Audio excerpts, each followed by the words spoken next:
అందరికీ వందనాలు. లాస్ట్ రోజు కదా, యాక్టివ్గా చెప్పండి. వెజిటబుల్ పలావ్ చేస్తున్నారు మీకు. అందరికీ వందనాలు. ఓకే, ఇంకా సైలెంట్గా ఉన్నాము. జరగండి. ఒక ఊరిలో షూనేమి అనే పట్టణం ఉందంట. బైబిల్లో షూనేమి అనే పట్టణం ఉంది. పట్టణం పేరేంటి? షూనేమి అనే పట్టణంలో ఒక స్త్రీ ఉందంట. ఆ స్త్రీ పేరేంటంటే ఘనురాలు. ఆ స్త్రీ పేరు బైబిల్ ఏమని ఉండిద్దంటే ఘనురాలైన స్త్రీ అని ఉంది. ఏం పట్టణం? పట్టణం పేరేంటి? షూనేమి పట్టణము. స్త్రీ పేరేమో ఘనురాలైన స్త్రీ. ఆమె ఏం చేస్తూ ఉంటుందంటే రోజు ప్రార్థన చేసుకుంటూ బైబిల్ చదువుకుంటూ చక్కగా ఉండింది, ప్రార్థన చేసుకుంటూ ఉండింది. అయితే ఎలీషా అనే ప్రవక్త ఆయన ఉన్నాడు. ప్రవక్త పేరేంటి? ఎలీషా అనే ప్రవక్త దేవుని దగ్గర ప్రార్థన చేస్తున్నప్పుడు, నువ్వు షూనేమి అనే పట్టణం దగ్గరికి వెళ్ళు, అక్కడ గనురాలు ఒక ఆమె ఉంటుంది అని చెప్పేసి చెప్తే సరేనని చెప్పి షూనేమి పట్టణంకి వస్తే, ఈ గనురాలు ఏం చేసిద్దంటే దేవుడికి ప్రార్థన చేస్తూ పరిచర్య చేస్తూ ఉంటుంది కదా. ఈ గనురాలు ఏం చేసిందంటే, పాస్టర్ గారు వస్తున్నారంటే, ఇప్పుడు పాస్టర్ గారు మీ ఇంటికి వస్తున్నారనుకో, మీకున్న దాంట్లో ఏదో చేస్తారుగా, కూల్ డ్రింక్, స్వీట్, హాట్ ఇవన్నీ తీసుకొస్తారు కదా. అలాగే పాస్టర్ గారు వస్తున్నారని చెప్పేసి ఆమె మొత్తం రెడీ చేసిందంట. ఏమేమి చేయగలదో, ఏమేమి ఉన్నాయో ఇంట్లో మొత్తం రెడీ చేసి వంట చేసి మొత్తం పాస్టర్ గారికి పెట్టిందంట. పాస్టర్ గారు ప్రార్థన చేసేసి మళ్ళీ వెళ్ళిపోయారు. వెళ్ళిపోయిన తర్వాత మళ్ళీ ప్రార్థన చేయడానికి వచ్చినప్పుడు అట్లాగా వస్తూ వెళ్తూ వీళ్ళ ఇంటికి వచ్చి ప్రార్థన చేస్తూ వెళ్తూ, ఇప్పుడు పాస్టర్ మీ దగ్గరికి ఎలా అయితే ఇంటికి వస్తారో అలాగా వస్తూ వెళ్తూ ఉన్నారంట. వస్తూ వెళ్తుంటే ఆమెకు ఒక ఆలోచన వచ్చిందంట. పాస్టర్ గారు వస్తూ వెళ్తున్నారు కదా, వచ్చినప్పుడు ఉండడానికి మన ఇంటి మీద ఖాళీ ఉంది, డాబా అంట వాళ్ళ ఇల్లు. అయితే మన ఇంటి మీద ఖాళీగా ఉంది కదా, మనము ఒక రూమ్ ఏర్పాటు చేద్దాము. పాస్టర్ గారికి రూమ్ ఏర్పాటు చేసామనుకో, ఒక రూమ్ కట్టించామనుకో, ఒక గదిని మనం కట్టిస్తే పాస్టర్ గారు వచ్చినప్పుడు అక్కడ విశ్రాంతి తీసుకోవడానికి ఉంటుంది పాస్టర్ గారికి అని చెప్పి చెప్తాడంట.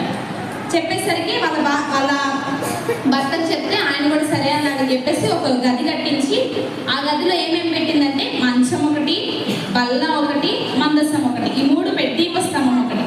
మంచము, బల్ల, దీపస్తంభం ఈ మూడు పెట్టిందంట. మంచమేమో వచ్చినప్పుడు అలసిపోతే పడుకోవడానికి మంచం పెట్టింది. బల్ల దేనికి పెట్టింది? ప్రార్థన చేసుకోవడానికి. నిలువు మోకరించి ఇప్పుడు మిమ్మల్ని ప్రార్థన చేయమంటే ఏం చెప్తున్నాం? నిలువు మోకరించి చేయమంటున్నాం కదా. నిలువు మోకరించి ప్రార్థన చేసుకునేటప్పుడు అందుకని నిలువు మోకరించి చేతులు పెట్టుకోవడానికి అని చెప్పి బల్ల రెడీ చేసింది. దీపస్తంభం అంటే ఎప్పుడైనా చూసారా మీరు? చూడలేదా? సరే, కుదిరితే తర్వాత చూపిస్తాము. ఆ దీపస్తంభం ఎలా ఉండిద్దంటే ఇట్లా ఉంటుంది, 7 ఉంటాయి దానికి.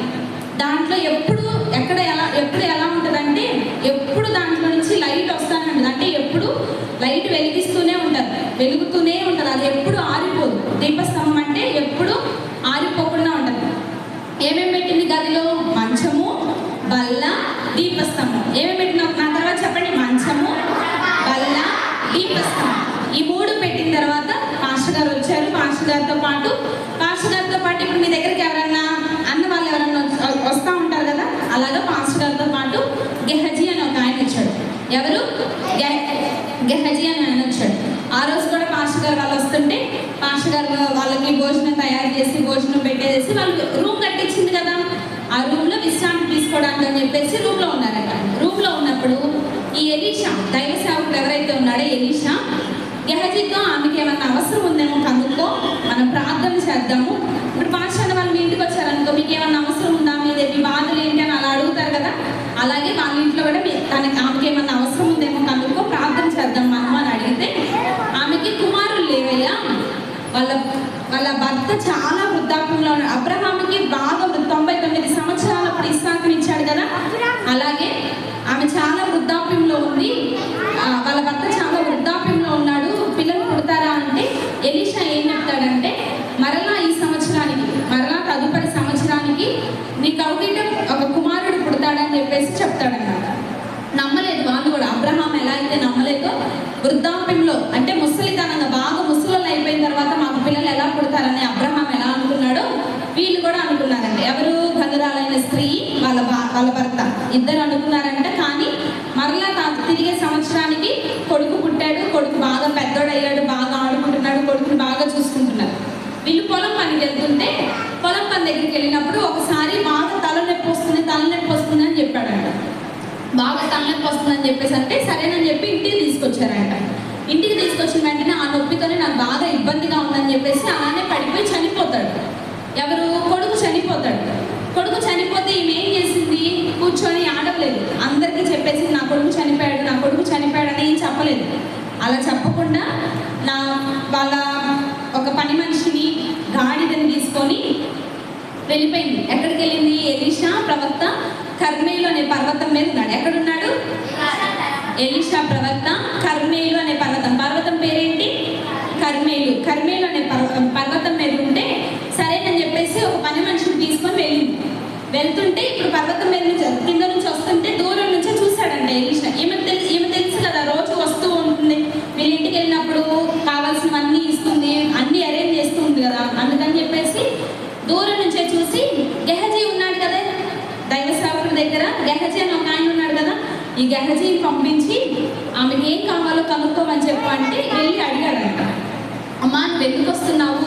ఒకదానివే వస్తున్నావు, ఎందుకు వస్తున్నావు? ఏమన్నా ఇబ్బందా ఏంటి అని అడిగితే ఆమె చెప్పిందంటే మేము క్షేమంగానే ఉన్నాము. వాళ్ళ కొడుకు చనిపోయాడు కదా, ఆ విషయం చెప్పలేదు గెహజీకి చెప్పకుండా మేము క్షేమంగానే ఉన్నాము, మేము బాగానే ఉన్నాము అని చెప్పినాను. సరేనని చెప్పేసి పర్వతం మీదకి వెళ్ళిపోయిన తర్వాత ఎలీషాకి చెప్పినప్పుడు ఏమని? అయ్యా నా కుమారుడు చనిపోయాడు, మీరు వస్తే నా కుమారుడు మీరు వచ్చి నా కుమారుడికి ప్రార్థన చేయండి, నా కుమారుడు చనిపోయాడు అని చెప్తే ఎలీషా ఏం చేస్తాడు? ఎలీషా అక్కడ పరిచర్యలో ఉన్నాడని గెహజీ ఉన్నాడు కదా, దైవ సేవకుడి కింద ఒక ఆయన ఉన్నాడు కదా, ఈ గెహజీని ఏం చేస్తాడంటే ఒక కర్ర ఇచ్చి నువ్వు దారిలో వెళ్తున్నప్పుడు ఎవరికి నమస్కారం చేయొద్దు, ఎవరైనా నీకు నమస్కారం చేసినా కూడా నువ్వు మళ్ళీ వాళ్ళతో మాట్లాడకుండా డైరెక్ట్గా నువ్వు కర్రను తీసుకెళ్ళి ఈ బాబుని ఎక్కడ పడుకోబెట్టింది? దైవ సేవకుడికి ఒక మంచము బల్లావి చేసింది కదా, ఆ మంచం మీద పడుకోబెట్టి దైవ సేవకుడి దగ్గరికి వెళ్ళిపోయింది. ఏం చెప్పింది? నువ్వు ఎక్కడికి వెళ్ళొద్దు, ఎవరికి చేయి చూపించొద్దు, ఎవరి దగ్గర చేయి చాపొద్దు కూడా. అంటే ఎవరైనా ఇప్పుడు మీరు వెళ్తూ ఉన్నారు, ఎవరైనా మీకు వందనాలు చెప్పారనుకో, వందనాలు చెప్తారు కదా, అంటే ఇప్పుడు కర్ర చేతిలో పట్టుకొని వెళ్ళాలి. వందనాలు చెప్పాలంటే ఈ కర్ర కదపాలి కదా, ఇక్కడ నుంచి కర్ర కదిపితే మళ్ళీ దాంట్లో ఉన్న శక్తి పోతుంది. నువ్వు కర్ర కదపొద్దు, ఎవరైనా నీకు మాట్లాడినా కూడా ఎవరితో మాట్లాడకుండా డైరెక్ట్గా వాళ్ళ ఇంటికి వెళ్ళిపోయి, ఎవరింటికి? గనురాలైన స్త్రీ ఇంటికి. ఎవరింటికి? గనురాలైన స్త్రీ ఇంటికి వెళ్ళిపోయి నువ్వు డైరెక్ట్గా ఈ కర్ర ఏదైతే ఉందో ఆ కర్రని తీసుకెళ్ళి బాబు తల మీద పెట్టమని చెప్తాడు. ఈ కర్రను తీసుకెళ్ళి బాబు తల మీద పెట్టమని చెప్తే గెహజీ బయలుదేరి వెళ్ళిపోతాడు. పర్వతం కదా, అంటే కొండ ఎక్కి దిగాలి, వాళ్ళ ఇంటికి వెళ్ళాలి కదా. సరేనని చెప్పేసి గెహజీ వెళ్ళిపోతే మళ్ళీ ఏం చెప్పింది? అయ్యా మీరు వచ్చి ప్రార్థన చేస్తే బాగుంటుంది, నాకు మీరే రండి అని చెప్పి అడుగుతుంది. అడిగితే సరేనని చెప్పి ఎలీషా కూడా బయలుదేరుతాడు. ఎలీషా కూడా బయలుదేరిన తర్వాత వీళ్ళిద్దరు బయలుదేరుతారు. ఇప్పుడు ఆమె కూడా ఇంటికి వెళ్ళాలి కదా. ఎలీషా, గనురాలైన స్త్రీ, పనివారు వచ్చారు కదా ఇద్దరు. ఆ పనివారు వీళ్ళందరూ కలిసి బయలుదేరి వెళ్తున్నప్పుడు గెహజీ ఎదురవుతాడు వీళ్ళకి దారి మధ్యలో. అంటే వాళ్ళ ఇంటికి వెళ్ళి మరలా తిరిగి వస్తున్నాడు. మరలా తిరిగి వస్తుంటే వచ్చి వాళ్ళు ఎదురు రాగానే అయ్యా ఎలీషా, దైవజనుడా మీరు చెప్పింది నేను చేశాను, కానీ బాబు లెగవలేదు, అంటే బాబు ఇంకా చనిపోయి ఉన్నాడు, బాబు ఇంకా లెగవలేదు అని చెప్పేసి చెప్తే సరే నువ్వు వెళ్ళిపో, నేను చూసుకుంటానని చెప్పేసి వాళ్ళ ఇంటికి వెళ్తారు. ఇద్దరు కలిసి ఇంటికి వెళ్తే ఏం చేశారు? డైరెక్ట్గా పైన గది కట్టించింది కదా, పైన గది కట్టించిన దగ్గర బాబు ఉన్నాడు కదా, ఆ బాబు దగ్గరికి వెళ్ళిపోయి అయ్యా మీరు ప్రార్థన చేయండి, విశ్వాసంతో ప్రార్థన చేయండి అని చెప్పేసి కనీసం ఆ బాబు చనిపోయాడనే సంగతి వాళ్ళ భర్తకు కూడా చెప్పలేదంట. ఇప్పుడు మీకేమన్నా అవుతుంది, దెబ్బ తగులుతుంది, మీ ఫ్రెండ్స్కి, మీ చుట్టాలకి, మీ అమ్మ వాళ్ళకి ఖచ్చితంగా చెప్తారు కదా. బాగా చిన్నపిల్లలనుకో ఏం చెప్తారు? ఫస్ట్ అమ్మకు చెప్తారు, నాకు ఇక్కడ నొప్పి పుడుతుంది, అక్కడ పడ్డాను, దెబ్బ తగిలిందని చెప్తారు కదా. అలాగా ఎంత పెద్దగా ఉన్నా కూడా, వృద్ధాప్యంలో ఉన్నా కూడా కుమారుడు ఎన్నో సంవత్సరాలకి పుట్టాడు కదా, ఎన్నో సంవత్సరాలకి పుట్టినా కూడా వాళ్ళ భర్తకు చెప్పలేదంట. చెప్పకుండా సరేనని చెప్పేసి కామ్గానే ప్రార్థన చేస్తే 6 సార్లు ఎలా ప్రార్థన చేశాడంటే వినాలి. ఎలా ప్రార్థన చేశాడంటే మనిషి ఇలా పడుకుంటాడు కదా, బాబుని ఇలా పడుకోబెట్టి బాబు మీద ఎలీషా పడుకొని ముఖం మీద ముఖం పెట్టి చేతుల మీద చేతులుంచి దైవ